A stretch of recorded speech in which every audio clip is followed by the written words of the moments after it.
Welcome to 1850 Main Street, a place where friends get together and talk about their country and hope for a brighter future. Your hosts have built this spot over the past 40 years, meeting every day with people who are in the headlines and behind the real stories. Today, Rob Walgate and Alan C. Duncan from the Public Square are joined by David Zanotti, the CEO of the American Policy Roundtable. If election laws are tampered with in a way that's unconstitutional while an election is happening, is it possible to undo the results of that election afterwards? Okay, Dunk, so you dragged me into the conversation about the president's speech. Can we just go thought by thought? How about, can we just go article by article on this one? Okay. Because I'm responsible, I hope, for blowing up some people's phones. Was this a 5:35 a.m. article? No, it's like 3:35. I just it took me transposed. to 5:35 to create it so you could get it because I had to vet it. I had to, go back and forth. We can't go chasing, silliness around here. We can't chase conspiracies. The problem is there's one here in plain sight. So background is this shadow campaign of 2020. Everybody knows the article in Time magazine came out late in January, and the article is epic because it was the other side basically saying, here's what we were planning on doing, and here's what we did. Everybody knows that there was a systematic attempt to change election laws during COVID, and that governors and who don't have the legal authority to do it, and state election officials who don't have the legal authority to do it, they did it. Both sides of the aisle. Both sides of the aisle. And because, and to me, the biggest offender was a Republican governor. Okay. So and this is what happens when governors wear windbreakers to press conferences every single afternoon. Okay. It's a bad sitcom. It doesn't work. Okay. It doesn't work. So everybody knew there was real legal potential in problems with that. The question is, who's going to go after it? President Trump was talking about it, but there wasn't any action that created the litigation at the right point in the right time, the challenges. So, which I always say, and I believe now more than ever, and I'm going to keep saying it, is election laws are defined by who has the fastest getaway car. And the reason that I'm saying that in the Bonnie and Clyde motif is because I very much would like to help people understand, because we do election law. This is part of what we do. All right. We know where it is in the U.S. code. We know where it is in state revised codes. We have people, and we pay a boatload of money to law firms to help us on this sort of stuff. And yes, we've been in litigation on this kind of stuff for a long time. The idea, this isn't like criminal law. It's not like corporate law. It's not like real estate law. Election laws involve actions in real time that, if they are not suspended by the courts, stopped, if they reach to the point of fruition, they cannot be undone. In other words, you cannot uninaugurate a president of the United States. It's done. It's over. The Constitution. You can impeach one. You can impeach one, but you can't uninaugurate Correct. one. And so the Constitution says this is the proceeding and this is how it will proceed. And if it proceeds to that point, the Constitution is the highest law of the land. The Supreme Court is not going to say, excuse me, this is a do-over because you did this, this, this, and this, and this. You only have so much time to make that case. That's the way election law works. It works that way at the county level, at the state level, at the federal level. Fastest getaway car wins. Why do we complicate it so much? Well, because we stopped using paper ballots. That's a start. How long would you say that's been with us, the fastest getaway car Forever. component? Okay. It's always been the predicate of how the law operates. It used to be the fastest horse. Yeah. It changed. Bingo. Okay. Yeah. Okay. Yeah, exactly. Exactly. And so it's always been the predicate of the way the law works. But now the decline of integrity in the political parties is what has driven the corruption. And now the corruption has now become a part of, it's a great question. Well, because it hasn't felt that way to me until recently. Right. And the corruption has now pervaded the culture of the parties. And that's what's changed. That's what's changed big time. Well, then that makes people feel like they don't have a republic anymore. If it just comes down to who's got the best getaway car, does my vote matter? Does my voice matter? And it's a really fair question. It's a really fair question. And when you go back to the Shadow Campaign for Democracy, the article in Time, they basically lay out the strategies that they knew that so the COVID laws made the change in some very smart people in the Democrat community. And they're very smart because they spend billions of dollars every 4 years in the cycle to hire very smart people to figure out endless angles on this thing. They've been doing it since Obama, and they've been doing it brilliantly. Obama was the premier of all of this, taking the technology and stretching the rules as far as you could. It's all been documented. It's an MIT review. We've read it all. We've got files on it. And you say, well, that's all illegal. No, it's not illegal unless you get caught in time. It's up to the edge of legal, but it's not illegal if you didn't get caught and prosecuted. You can't say, in my opinion, it's illegal. Well, that's fine in your opinion. So is it breaking a law or not? If the definition of breaking a law is what you think breaking the law is versus what I think breaking the law is, then we have an argument. If the court says you broke the law, now we have evidence and we have adjudication. So what would the law be? Well, it would depend on what the offense would be. Like, for example, in the changing of the election laws, the right ruling, the right adjudication, the right case that should have been brought in April and May of 2020 was the wrong people changed the rules. The federal Constitution says that these decisions are federal decisions and that the state legislature, exclusively the state legislature, can set the rules and the times and the manners for federal elections in their states. It doesn't say the governor. It doesn't say the Secretary of State. It doesn't say anybody else. As soon as those rules changed, there should have been an instant challenge right there in federal court to stop it based upon constitutional merit. But isn't there an asterisk in the Constitution that says, in case of a pandemic, all this goes out the window? If your governor's wearing a windbreaker, it doesn't matter? Yeah, I mean, because that's in essence what we did. Constitutional law was able to be suspended in many facets because of pandemic. You can get away with that with a state election because maybe you can twist your state constitution where you shift the balance to the Department of Health or something, crisis emergency, like Bill Lee tried to do in Tennessee and contort his way through that, or Mike DeWine Master. By the way, those are two Republican governors in Ohio. Okay, and they deserve to be called out because they were dead wrong. Now, they believed they were right, and they were actually bringing great health and okay, that's fine. I'm glad they were well motivated. So how does this impact 2024? Well, but hang on, though. We want to go back. So the key point was you had to do it in the right time, in the right place. And by the time people caught up with them, the elections were over. The results were in. They came to the Supreme Court and said, look, this happened here and here and here and here and here. No, we've already had a federal election at the time they were challenging it. It's too late. You had to challenge instantly, right there. They're in the getaway car. You got to get them before they get across the line or really fast within that context, because the Supreme Court's not going to go in and retroactively overturn the result of state and federal elections, because where were you? They may agree with you 1,000%. Thanks for stopping by at 1850 Main Street. We're glad you're here. Do you want to learn more about what's really going on behind the scenes in public policy? Tune in to the Public Square on over 200 radio stations coast to coast, or download the free Public Square mobile app from your app store. Just look for The Lamppost. Find out what America's talking about at thepublicsquare.com.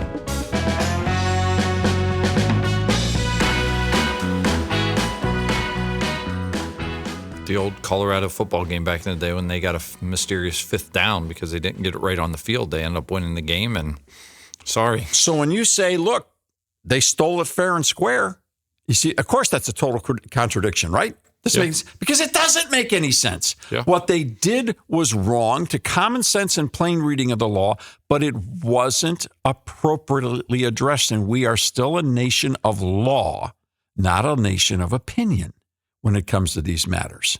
This is the grown-up talk. Are you telling me the Republicans and the Democrats hate this? The Trump aficionados and the MAGA people that are sold out completely, they hate this conversation. The Biden people, the Harris people, they hate this conversation. Nobody wants this kind of clarity. It's like dealing with kids. Here's an idea. Junior, keep your hand out of the cookie jar. If I catch you with your hand in your cookie jar, there's going to be consequences. Junior, I can get my hand in and out of the cookie jar and eat this cookie before you can catch me. Pretty basic. That's what we're dealing with here. So, this election. Article first to be discussed. An article comes out in which it must have been connected in some way to the Republican convention because it happened in Milwaukee. But a bunch of state election directors sat down and they had a high-ranking representative from the post office sit down and talk with them. And the subject was, how we doing here with mail-in ballots? Because these state election directors are saying, we've been through some primaries and I hate to tell you this, but this doesn't seem like it's working really well. I mean, the word is you're in this giant transition at the post office and you're trying to make all these cost cuts and reassignments and realignments. And let's not kid ourselves. Come on, you're competing with Amazon. You're competing with UPS. You're competing with FedEx. You don't know that you can make any more money on letters. You're jacking the price up through the roof. We got questions about sweet sorting machines. That was a line. Oh, you knew that line? No. Sweet sorting machines? No. Okay. All right. So we'll get to that in just a second. So are we going to be okay for this election? And an honest postal official said, maybe not. We got problems. Somehow this leaked.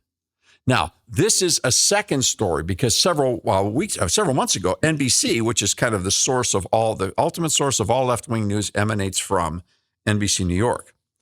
So NBC has an article several months ago, which basically says, I'll give you the headline here, on election 2024, let me read it for you.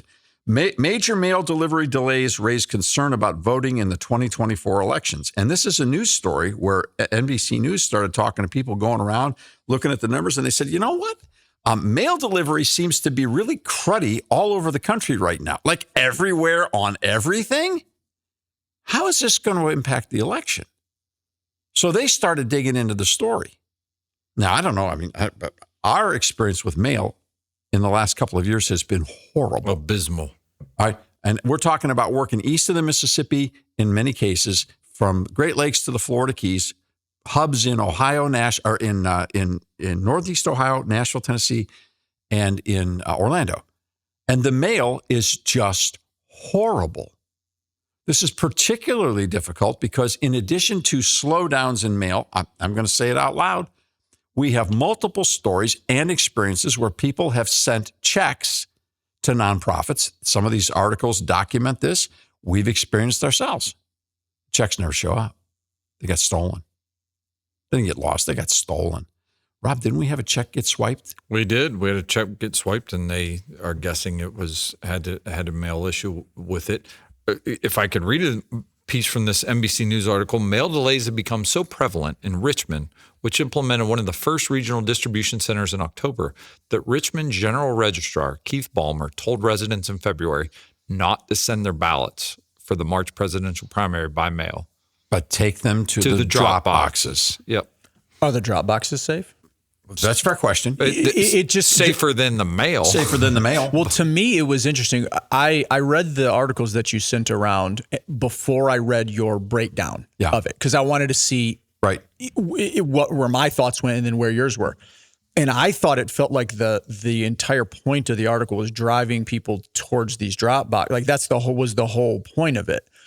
That just made me think, are drop boxes to be trusted? Is that just what they want? Do they want everything going to these places for some reason? I can feel the heartburn rising for anyone that overhears this conversation, right? It's just the angst going out across the country. I was stressed out reading through. And so I'm stressed out for 3 straight nights at 3:30 in the morning, going over these articles, going, "Oh, please, somebody give me a break. Somebody show me. Somebody say that someone rode in from the U.S. Post Office and said, 'Whoa, I got this.'" And lined up everything and said, this is what's going to happen. I got to tell you, this story is a boatload of bad news that keeps coming. And if we allow people to continue to vote by mail in these ways, again, now I know the left is going to be screaming and say, oh, you have no proof of that, you have no proof of that. But how do you validate that the person sending the ballot is the actual person that is registered to vote? Okay, now that's a second question. All right, and it's a fair question. And that's the bigger question. And I know we kind of agree on this for the most part. So there's a philosophical argument, and that is that your vote is your voice. Your vote is your testimony. Your vote, in essence, is your standing in the culture. And you should personally deliver your vote in a public setting. Secret ballot, yes. You should, for everything that we've been given in America, to take 15 to 30 minutes once a year or every other year or even every 4 years and show up and say, this is me, here's my signature, I live in the same neighborhood, and I'm now going to go in and put my money where my mouth is, and I'm going to vote. That's what America's supposed to be. Now, some people can't do that. I understand. I completely understand. For lots of reasons, and that's completely. I have voted absentee a lot because of travel schedules, which has absolutely not been able to be ameliorated. I'm stuck. But many times when you voted absentee, you've taken a trip to the Board of Elections to cast that ballot in person. Exactly. Whenever I can. If I have to vote early, I go in person. Okay, so it's not that we're saying it should be banned. That's not the point. What we're saying is when you surrender the custody of your vote, someone else is now responsible for your intention. How many people do you want between you and the point at what it's counted? And when you stick it in the mail, what we're doing, this is the point, whole point. It gets funny in a minute, so stick with us. But the whole point is, how can you trust the post office? Because here's the problem. Getaway car. Election laws. States all say what time the ballot's got to be in or it's no good. Think about it. Think about it. If I've only got so much time to get it in and I'm running late and I get my end done on time, but the post office doesn't get their part done on time and my ballot shows up 1 minute, 1 hour, or 1 day or more late, my ballot doesn't count. You want to take that risk? You know what the post office is saying? Don't do it. We got problems. This is what they told the election officials. We got problems.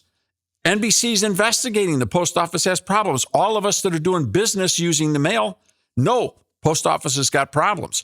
We're just a couple of months away from the election, and there is nobody, N-O-B-O-D-Y, nobody in Congress saying we better find out what it's going to take to fix this, which then makes me wonder, well, the same people who figured out how to exploit the election law loopholes and the changes in 2020 figure out how to exploit this in 2024.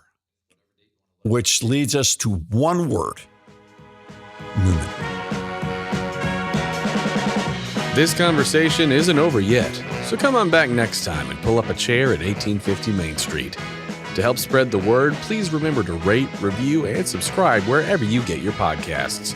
To find out more, visit 1850mainstreet.com. We'll see you soon.